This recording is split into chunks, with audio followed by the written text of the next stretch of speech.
Welcome. If you want to download iPhone keyboard on your Xiaomi Mi 10, for the first you have to enter Play Store, click on the search, and right here you have to type iPhone keyboard. And you have to download this application, keyboard for iPhone iOS 13. So click install, and now wait a little bit.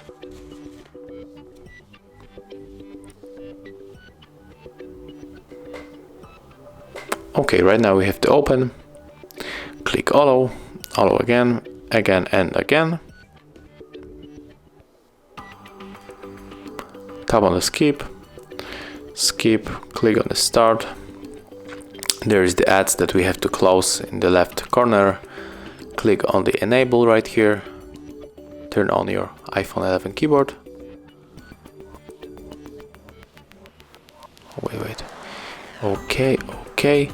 And right now tap on the switch right here and choose your iPhone 11 keyboard. And yes, we want to exit this application. And right now when we are going, for example, the messages, to use our keyboard, this is how it changed. And it's working, guys.